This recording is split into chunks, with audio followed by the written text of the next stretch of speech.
Assalamualaikum warahmatullahi wabarakatuh. Halo sahabat UBK, bertemu lagi dengan saya Kartini Dewantari, calon guru penggerak angkatan 6 Kabupaten Rembang. Pada video ini saya akan melakukan wawancara kepada 2 orang kepala sekolah untuk memenuhi tugas demonstrasi kontekstual modul 3.1, yaitu tentang pengambilan keputusan berbasis nilai-nilai kebajikan sebagai pemimpin. Nah, kita akan belajar dari pengalaman kepala sekolah dan menganalisa berdasarkan 3 prinsip, 4 paradigma, dan 9 pengujian terhadap pengambilan keputusan.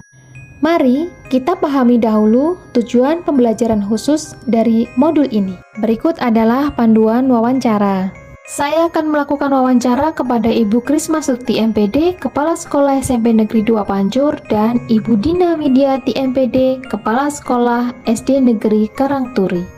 Yuk, ikuti keseruannya. Saya akan mewawancarai Ibu Krisma Sukti, Kepala Sekolah SMP Negeri 2 Pancur. Selamat pagi Ibu. Selamat pagi. Terima kasih untuk waktu yang Ibu siapkan untuk saya.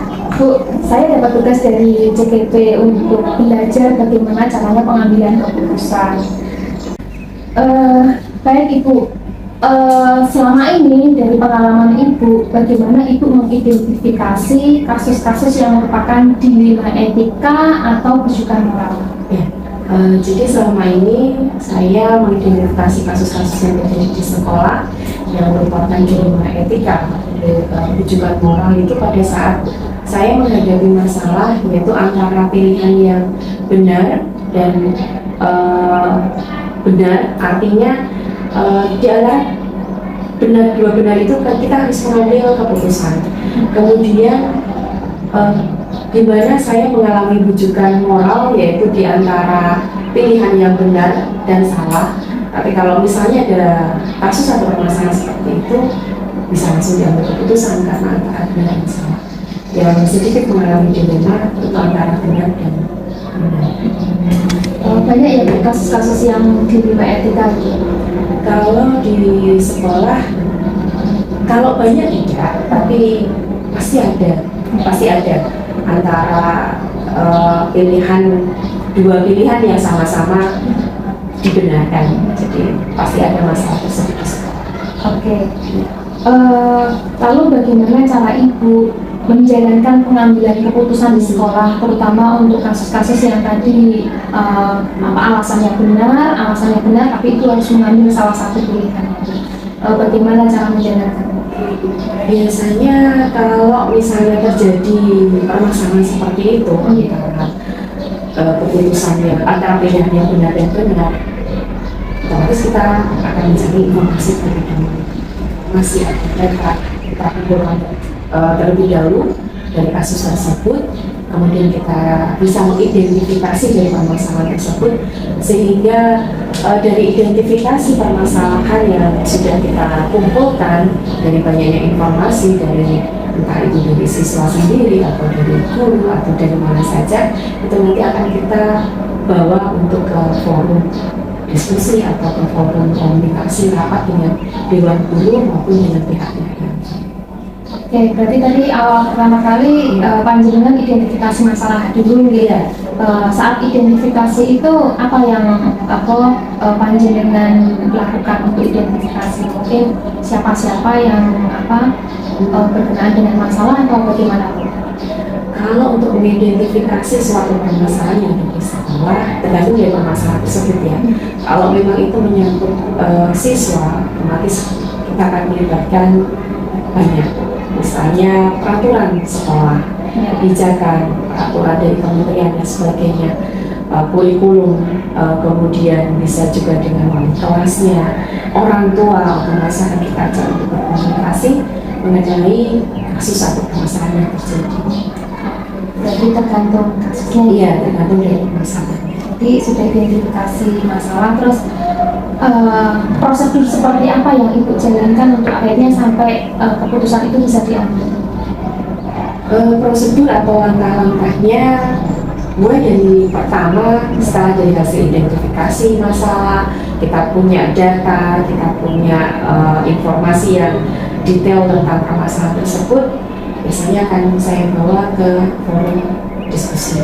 Kalau memang membutuhkan banyak pihak untuk segera diambil keputusan melibatkan semua guru misalnya, berarti saya harus mengadakan rapat koordinasi dengan semua guru.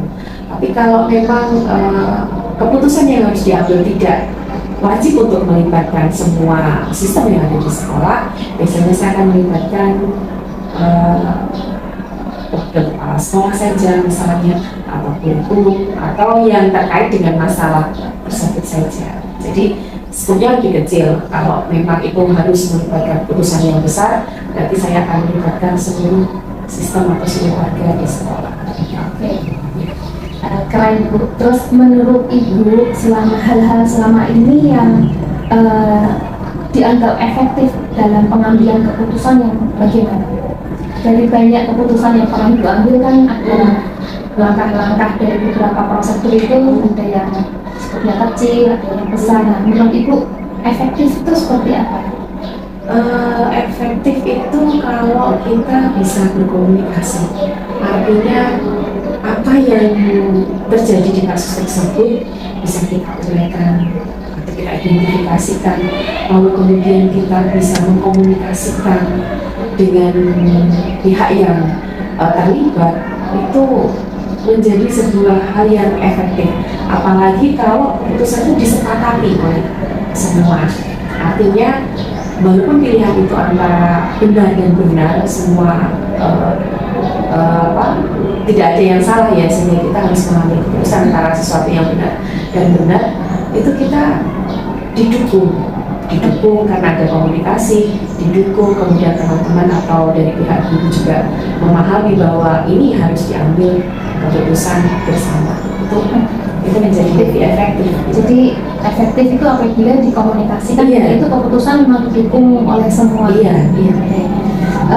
Tantangannya Bu, pada saat pengambilan keputusan, tantangan apa saja yang panjenengan pernah alami? Kalau tantangan termasuk banyak ya, karena kita bekerja tidak hanya dengan 1-2 orang yang bisa, artinya bisa bekerja sama dengan kita. Kita akan ketemu dengan berbagai macam tipikal bapak ibu guru atau mungkin dengan warga yang ada di sekolah yang kemungkinan akan bertentangan dengan pendapat kita, kemungkinan bertentangan dengan keputusan yang sudah kita ambil bersama. Itu merupakan tantangan yang luar biasa saat kita bertentangan dengan orang lain, dengan teman-teman, bapak ibu guru, kemudian untuk bisa menggiring keputusan bersama itu bisa dijalankan, itu otomatis sangat jadi kendala.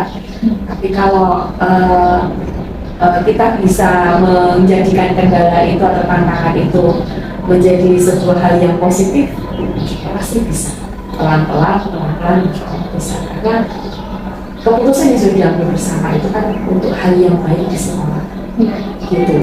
Jadi tantangannya di situ. Kalau ada yang bertentangan atau yang tidak setuju dan pengambilan keputusan dan tidak mau menjalankan keputusan bersama itu merupakan tantangan. Selain tantangan secara personil, ada tidak tantangan yang lain lagi? Sebenarnya ya, sekolah itu kan pendukungnya ada berbagai macam. Pendukung sarana prasarana, biaya, pembiayaan.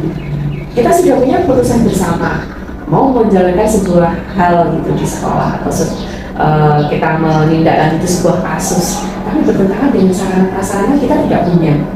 Kita bertentangan dengan biaya yang kita juga tidak punya. Tanpa dukungan itu juga merupakan tantangan yang luar biasa. Gimana kita bisa menjalankan sebuah keputusan tapi tidak didukung oleh sarkas, tidak didukung oleh biaya, atau mungkin tadi tidak didukung oleh beberapa orang rekan guru misalnya. Itu tantangannya.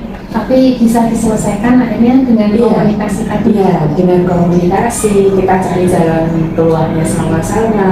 Kemudian kalau memang ada tantangan sarana prasarana atau pembiayaan, mungkin kita bisa cari dari sumber yang lain, sehingga nanti kegiatan atau masalah yang terjadi di sekolah itu bisa didukung dari sumber di luar sekolah. Kalau itu berkaitan dengan sarana prasarana pembiayaan. Terima kasih Bu.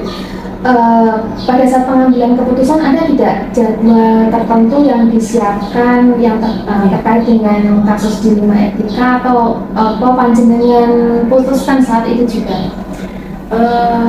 Kadang-kadang kita melihatnya dari berat atau ringannya sebuah permasalahan atau kasus yang terjadi di sekolah. Kalau memang kasus atau dilema itu terjadi, bisa kita segera selesaikan, segera kita ambil keputusan, bisa kita libatkan beberapa kelompok kecil dan bisa kita laksanakan bersama, itu bisa kita laksanakan atau kita bisa ambil saat itu tanpa perlu penjadwalan tertentu. Tapi kalau itu sebuah masalah yang menyangkut seluruh sistem sekolah dan menyangkut otomatis kapasitas besar ya, berarti masalahnya besar dan harus didiskusikan atau diambil keputusan yang melibatkan berbagai macam pihak, komite, sekolah, orang tua. Berarti kita perlu penjadwalan khusus untuk mengambil keputusan tentang dilema itu. Oke. Menurut Ibu, apakah ada seseorang atau faktor-faktor yang selama ini mempermudah atau membantu Ibu dalam mengambil keputusan? Karena tadi sudah didukung oleh komunikasi yang efektif, yang paling bisa mendukung saya untuk bisa mengambil keputusan itu dukungan sistem, dukungan dari teman-teman, dukungan dari semua warga sekolah, orang tua, komite. Itu merupakan hal yang akan mempermudah kita untuk mengambil sebuah keputusan dari dilema etika mungkin permasalahan di sekolah. Karena tanpa adanya itu komunikasi yang efektif dengan semua pihak itu dan tidak ada dukungan, otomatis itu akan sulit berjalan. Jadi kita perlu untuk membuat atau membentuk sebuah dukungan sistem yang dimana bisa mendukung kita untuk melaksanakan keputusan bersama. Oke Bu, terakhir nih Bu, dari selama ini panjenengan mengambil keputusan, mungkin ada pembelajaran apa hikmah yang bisa panjenengan ambil dan apa rencana ke depan tentang cara-cara pengambilan keputusan yang Ibu akan lakukan? Otomatis kalau sebagai kepala sekolah, pengalamannya dengan menghadapi banyaknya dilema etika mungkin atau permasalahan yang ada di sekolah, itu kita menjadi tambah ilmu, tambah pengalaman. Ketika kita menghadapi permasalahan yang sama suatu saat, itu kita sudah pernah punya penyelesaiannya, istilahnya begitu. Ada pengalaman? Ya, ada pengalaman yang bermakna buat kita sehingga kedepannya bisa kita evaluasi. Oh, ternyata keputusannya seperti ini didukung, tapi ternyata hasilnya kurang efektif. Jadi nanti kedepannya kita bisa evaluasi, kita tambah dengan apa. Itu merupakan pengalaman yang luar biasa. Kemudian selanjutnya secara individu, secara personal itu pun juga membuat kita tambah semakin dewasa. Artinya kita tidak bisa mengambil keputusan sendiri. Kepala sekolah tidak bisa mengambil keputusan secara individual kalau melibatkan orang lain. Itu akan semakin mendewasakan kita. Kalau untuk rencana ke depan, berarti dengan kita melibatkan semua sistem di sekolah, komunikasi yang efektif dengan semua sistem yang ada di sekolah, rencana ke depannya adalah ini kita pupuk terus gitu ya, komunikasi yang baik dengan semua pihak. Kita mengkomunikasikan hal kecil apapun, kita komunikasikan. Kita mengambil keputusan tidak hanya satu pihak, hanya dari kepala sekolah saja, kita melibatkan orang lain. Rencana-rencana itu nanti akan terus kita evaluasi sehingga ketika ada pengambilan keputusan jauh lebih efektif mungkin dari keputusan sebelumnya dan hasilnya lebih maksimal. Oke, terima kasih Bu, keren sekali. Hari ini saya belajar tentang cara pengambilan keputusan yang selama ini Ibu ambil. Ada komunikasi yang efektif, ada dukungan sistem ya kan, terus ada review dari perbaikan keputusan yang ada. Nah, terima kasih saya belajar untuk waktunya. Mudah-mudahan ke depan lebih sukses, lebih semangat. Jadi kepala dinas Bu. Insya Allah. Terima kasih. Oke. Wawancara berikutnya dengan Ibu Dina Widianti, Kepala Sekolah SD Negeri Karangturi. Bu Dina, terima kasih untuk waktunya. Seperti yang kita sudah bicarakan sebelumnya, hari ini saya datang ke SD Negeri Karangturi. Mau belajar tentang bagaimana caranya pengambilan keputusan seorang kepala sekolah. Bu Dina ini kan kepala sekolah yang viral. Banyak kegiatan-kegiatan selalu yang memviralkan ya saya. gitu. Jadi pasti kan selama menjadi kepala sekolah adalah banyak keputusan-keputusan yang diambil. Nah, ketika panjenengan sebagai kepala sekolah menemui masalah terus mengidentifikasi bahwa itu sebagai masalah yang dilema etika atau bujukan moral, itu seperti apa, Bu? Iya, kepala sekolah itu memang suatu Bu ya, suatu posisi yang berat kalau menurut saya ya. Karena memang saya dulu itu belum mau jadi kepala sekolah ya, karena itu Bu Nina, pasti setiap hari pasti kan ada saja kan problem-problem. Nah itu yang saya kurang siap. Tapi ya kalau sekarang sudah diberi amanah ya siap tidak siap ya. Ketika suatu hari saya menemui problem, nah itu bagaimana saya mengambil keputusan. Pasti antara benar ini benar itu ya, itu pasti kadang terjadi. Atau yang satu pilihannya ini benar, ini salah. Kalau itu kan gampang ya, pasti kita akan memilih yang benar. Tapi bagaimana kondisinya ini kedua-duanya kok menurut saya benar. Nah itu yang kadang berat untuk mengambil keputusan. Saya contohkan saja ya Bu Dina ya. Jadi saya itu masuk ke SD Negeri Karangturi itu awalnya kaget. Ya, kenapa kok SD ini sampai tidak ada animo masyarakat ke SD ini. Dilihat dari jumlah siswanya yang mengerikan sekali, tidak ada 50 ya, 48. Nah, Kelas 1 sampai kelas 6. itu salah satu yang harus saya naikkan pamornya itu kan pasti melalui ketika ada event lomba. Nah, ini. Jadi saya suatu ketika tuh punya kasus dengan guru saya, Bu Nina ya. Karena tadi saya ambisinya terlalu besar ya. Ada event lomba, saat itu lomba untuk SMP 1, cabang lombanya banyak. Nah saya mengharuskan gitu ya guru saya itu untuk memberikan tambahan ekstra membina lomba dengan meninggalkan kelas, itu kan ya. Dalam artian memang harus banyak porsi jam untuk lomba agar lomba ini ada hasilnya gitu. Nah ternyata guru saya itu punya pendapat yang berbeda. Ya. Guru kelas 5 saya itu ternyata tidak mau untuk meninggalkan kelasnya, memilih membina itu tidak mau. Dia inginnya membina itu di sela-sela jam kosong, gitu kan. Nah ini yang satu, yang sewu, ambisi saya untuk menang lomba juga dikatakan benar ya. Di satu sisi yang lain pendapat guru saya tidak mau mengajar meninggalkan kelas untuk membina juga betul, karena juga dia memikirkan siswanya yang banyak itu. Nah dihadapkan ini loh situasi ya, dua pilihan seperti ini yang membuat saya tuh kadang agak bingung bagaimana mengambilnya gitu ya. Terus untuk kasus-kasus itu kan nanti ada dua kepentingan yang sama-sama benar, dia kan masuk di dilema etika ya. Itu apa namanya cara mengambilnya kayak gimana itu, menjalankan pengambilan keputusan itu akhirnya seperti apa dengan kasus tadi? Oke.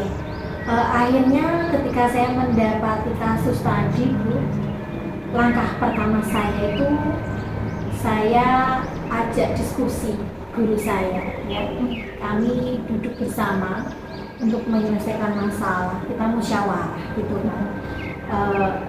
Enaknya ini bagaimana Mbak biar kita ada kata sepakat gitu ya, yang mufakat untuk dua-duanya tetap bisa berjalan.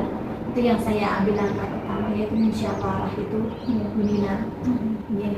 Terus dari hasil musyawarah tadi memang harus dilandasi ya, memang dasar pengambilan keputusan itu kalau menurut saya memang tidak boleh mengorbankan kepentingan orang banyak, dan itu yang harus saya pegang waktu itu. Oke, akhirnya dari musyawarah itu ketemu titik temu untuk kita melanjutkan ke yang selanjutnya. Berarti jenengan selama ini ketika mengambil keputusan mengumpulkan orang-orang yang berkaitan itu dan mengadakan musyawarah. Saya seperti apapun bentuk pengambilan keputusan di SNK itu saya kok tidak bisa sendiri ya Bu Nina ya. Pasti saya akan melibatkan teman-teman guru. Ini bagaimana ya enaknya ya, karena saya nggak mungkin untuk berjalan seorang diri itu tidak mungkin. Nanti ketika di tengah-tengah ada kesalahan pasti saya sendiri yang disalahkan.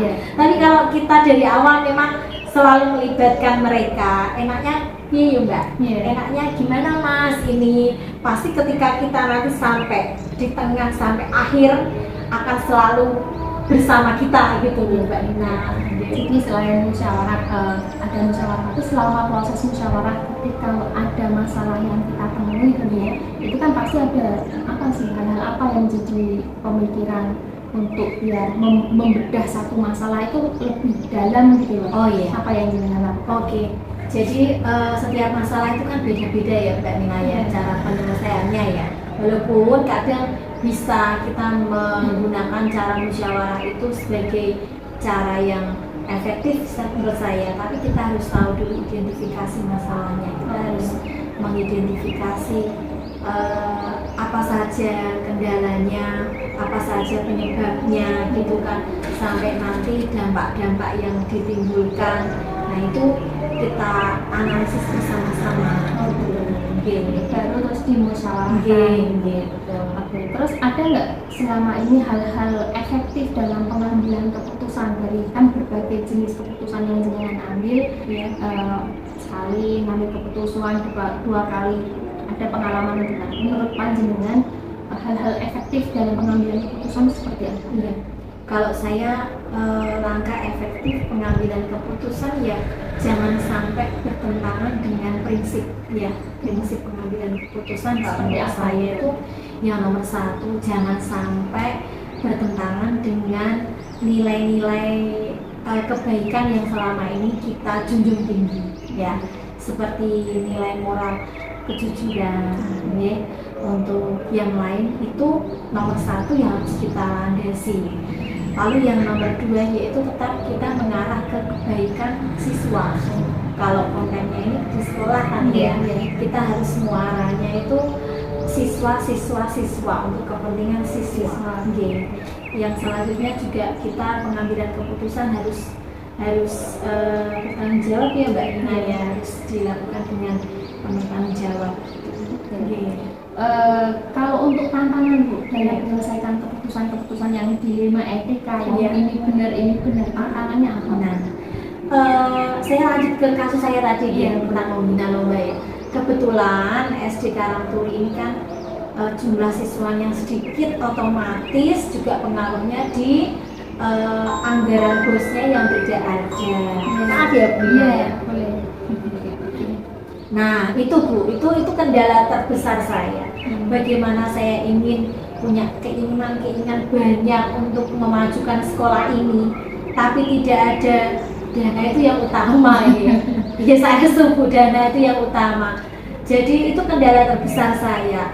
Juga jumlah guru yang minim juga. Nah ketika membina lomba itu kan juga saya juga berpikir, seandainya saya ambil dari luar untuk pelatihnya, untuk membinanya, bagaimana ya yang sudah ahli-ahli ya, tidak mungkin lagi karena tidak ada anggaran.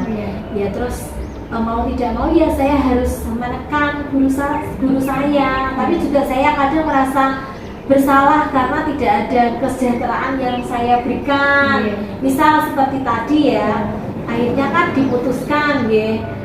Oke, karena mengingat tadi saya harus tidak boleh egois, harus kepentingan siswa yang pertama, kedua juga tidak boleh berlawanan dengan nilai-nilai kebaikan yang kita junjung. Akhirnya membina siswanya itu kita sepakat di luar jam mengajar, di sela-sela jam kosong, tapi saya meminta untuk tambahan di luar jam dinas. Nah itu juga saya juga berpikir nanti kalau di luar jam dinas kan ibaratnya apa buat kopi-kopi gitu ya Bunda ya, juga saya nggak bisa. Nah itu kendala yang menurut saya, dana, jumlah personil yang sedikit, itu kendala terbesar di SMK. Oke. Ada tidak jadwal tertentu ketika panjenengan mengambil keputusan, misalkan ada satu masalah, panjenengan mengambil keputusan, ada nggak jadwal-jadwal tertentu untuk menyelesaikan atau diselesaikan saat itu juga? Kalau jadwal penyelesaian masalah itu kita lihat dulu masalahnya apa ya, Mbak Nina.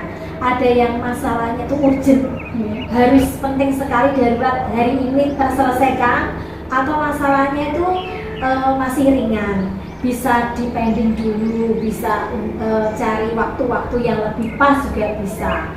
Nah ketika itu ya berarti kita lihat dulu masalahnya. Atau juga ada juga penyelesaian masalah yang melibatkan orang banyak. Nah seperti itu kan kita juga harus mengumpulkan orang banyak, itu waktunya loh ya, dipilih dulu. Nah ya tapi seringnya kalau memang itu masalahnya darurat, darurat ya harus saat itu juga diselesaikan. Tapi kalau memang masih bisa ya, untuk kita cari-cari strategi yang tepat, kita pikir-pikir dulu, kita cari mood yang enak gitu ya, depending di waktu yang ada jadwal tertentu bisa. Ada tidak seseorang atau mungkin orang gitu, siapa mungkin, atau faktor-faktor lain yang memberikan bantuan ke jenengan atau mempermudah jenengan dalam pengambilan keputusan-keputusan di SMK? Wah ini, alhamdulillah saya dianugerahi guru-guru yang responsif ya, yang peduli terhadap keadaan sekolah, Mbak Nina. Apalagi saya termasuk kepala sekolah baru di sini ya. Jadi kebiasaan-kebiasaan yang pernah dilakukan, yang dulu-dulu sekolah saya lakukan bagaimana kan saya belum tahu. Nah ketika saya ada masalah, pasti itu dari personel guru-guru saya yang kontribusi ide-idenya luar biasa, yang akhirnya juga mempengaruhi saya dalam mengambil keputusan. Oh iya, efektif sekali ya usul dari guru saya. Ya, berarti ini ya potensi-potensi guru-guru itu sangat membantu panjenengan ketika mengambil keputusan. Iya, pasti itu ya. Guru yang peka, guru yang peduli. Terus yang saya ada guru juga yang cerdas berpikirnya ya, itu juga sangat pengaruh sekali. Baik Bu, terus ini yang terakhir, selama panjenengan berapa kali mengambil keputusan selama di SMK ya, pembelajaran apa yang jenengan dapatkan? Ya, banyak sekali Bu, Mbak Ina ya. Jadi seorang pemimpin itu kalau mengambil keputusan memang tidak boleh berdasarkan egois sendiri atau kita malah terkesan otoriter ya. Apa-apa pokoknya aku ini. Nah itu yang dari awal memang saya hati-hati sekali, karena saya ingin menerapkan juga demokrasi di sini ya. Jadi pembelajaran ketika mengambil keputusan itu nomor satu, saya selalu melibatkan banyak orang. Nah, terus juga prinsip yang saya ambil memang harus nomor satu itu kita harus selalu memikirkan kepentingan orang banyak ya. Kalau di sekolah, di kelas, berarti sebagai pemimpin pembelajaran ya, murid itu yang harus kita utamakan ya. Lalu nilai-nilai yang kita junjung, wah ini banyak sekali kasus realita di SD itu. Kalau kita nilai-nilai kebaikannya ini tidak kuat, Mbak Nina, ini gampang loh terpengaruh. Contoh kecil sekali yang sering kita ajarkan ya, kejujuran itu loh. Dari kecil kan kita mengajarkan tidak boleh mencontek loh ya, harus mengerjakan sendiri. Tapi apa yang terjadi, dilema lagi ketika kelas 6 menghadapi ujian, sering kan ya. Kalau memang jujur hasilnya jelek, akhirnya juga menurunkan prestasi sekolah. Tapi kalau tidak jujur, kita juga Nah itu dasar, ya dilema kan ya Mbak ya. Tapi kalau kita memang prinsipnya kuat, menjunjung nilai-nilai kebaikan, ya, karakter-karakter yang sudah kita tanamkan siswa, kita tidak akan mengambil keputusan yang salah akhirnya. Berarti tapi kalau boleh disimpulkan, panjenengan belajar menghargai pendapat orang lain, tidak bisa otoriter, potensi-potensinya dipegang, terus nilai-nilai yang diyakini, hal-hal yang baik itu dijalankan, tidak hanya lip service gitu ya. Iya betul. Oke, keren banget SNK. Saya sih lihat di SNK banyak perubahan dari kegiatan-kegiatan, banyak dari luar bantuan, itu luar biasa. Makanya hari ini saya datang pengen belajar dari Budin, kepala sekolah SNK yang Tapi tanpa bantuan sahabat-sahabat seperti ini ya, wah ini tidak mungkin kami bisa secepat melaju seperti ini ya. Kadang juga Mbak Nina yang memberikan support-supportnya ini kepada saya terutama. Baik Bunda, terima kasih untuk waktunya. Mudah-mudahan SNK terus maju, Amin, terus amin. berkembang, tambah siswanya. Amin. Checklist wawancara, dari ke-6 poin semuanya terpenuhi. Analisa dan refleksi wawancara. Hal-hal menarik yang ditemukan dalam wawancara adalah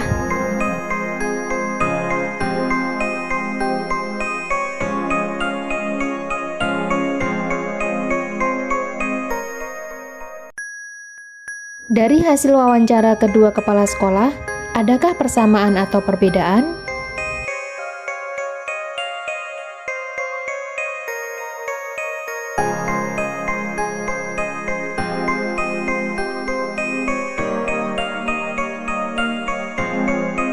Bagaimana mengukur efektivitas pengambilan keputusan?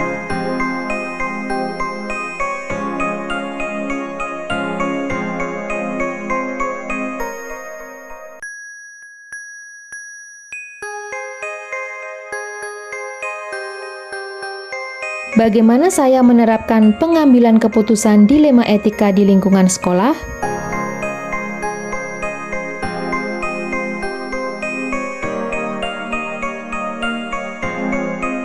Berikut adalah teknis format tugas yang saya buat.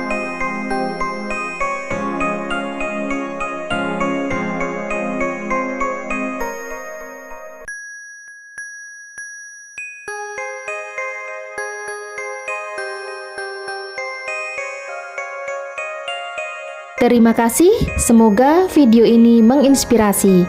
Wassalamualaikum warahmatullahi wabarakatuh.